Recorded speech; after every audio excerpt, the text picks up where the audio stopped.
You presented a poster at the 2016 ARVO meeting on clinical keratitis isolates of Pseudomonas developed resistant biofilms. Could you provide us with an outline of what your poster was about?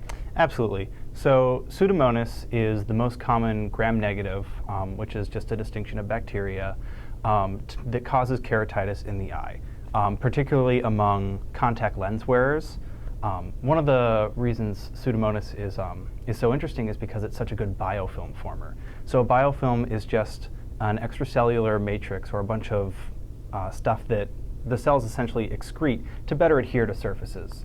This allows it to adhere to a number of surfaces, including the cornea, but also contact lenses and contact lens cases, where a lot of these Pseudomonas infections are coming from.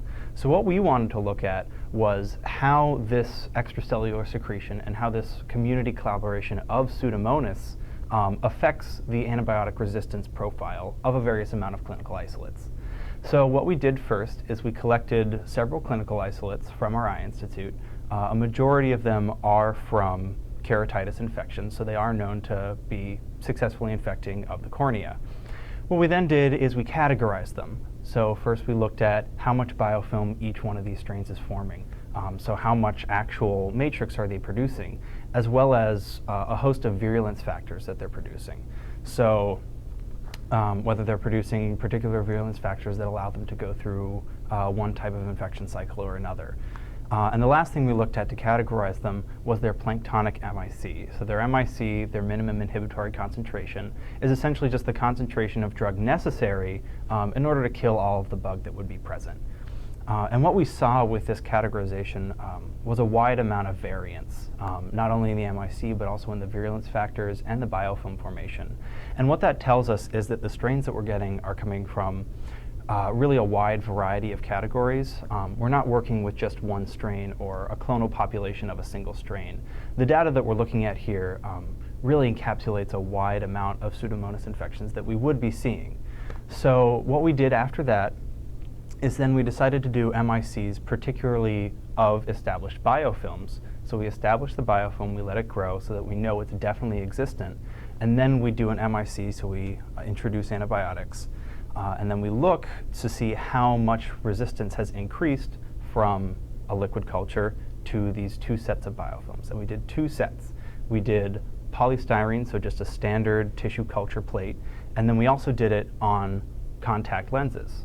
So we'd biopsy the contact lens, allow the biofilm to grow, introduce drug, and then test to see how resistant the Pseudomonas was now to that particular compound.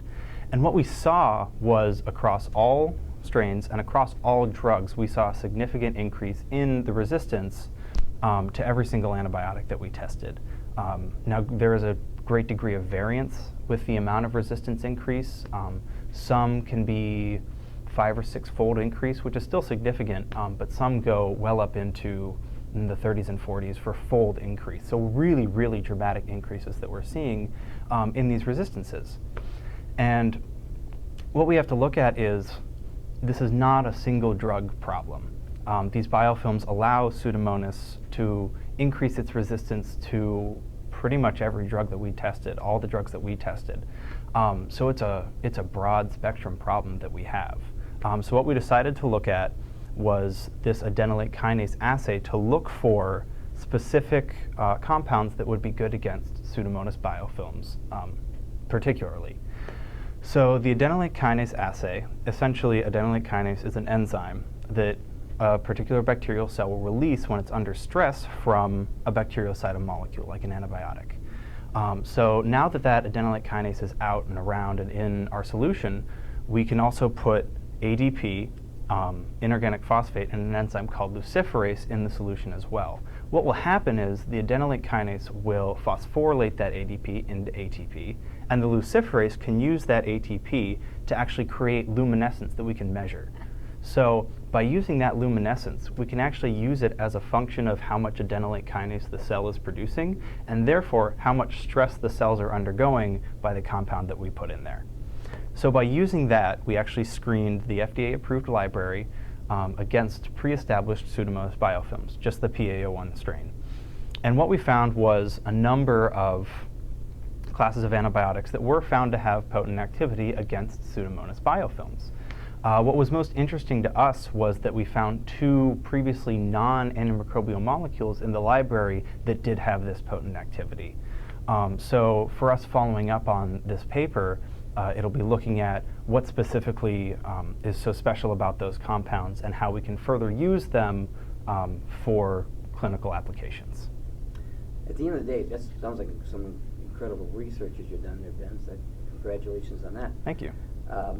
My next question is, what's the take-home message for the clinician in his practice when he starts dealing with anti-infectives situations in his practice? What's the bottom line? Well, when we're dealing with Pseudomonas, Pseudomonas is obviously a very good biofilm former. But the thing is, biofilm's role in keratitis infections is not very well understood.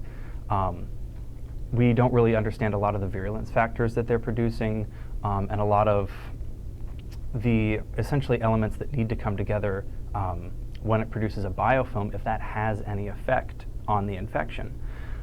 So what they can take away from this paper is that more work needs to be done in determining how these particular biofilms infect the infection cycle and how they make Pseudomonas more virulent. And in the particular case of the scope of this paper, how drug resistances increase when these biofilms are present. So possibly looking for new compounds and looking for these particularly potent against Pseudomonas biofilm hits, because we know that Pseudomonas biofilm forms readily almost anywhere, then clearly we'd see an increased amount of resistance in these certain areas. So it's definitely a thing to look out for, to be looking for particular drugs that can target that, and in the future better understanding how to treat it by better understanding how these biofilms play a role in the infection. Thank you very much for your time. All right, thanks so much.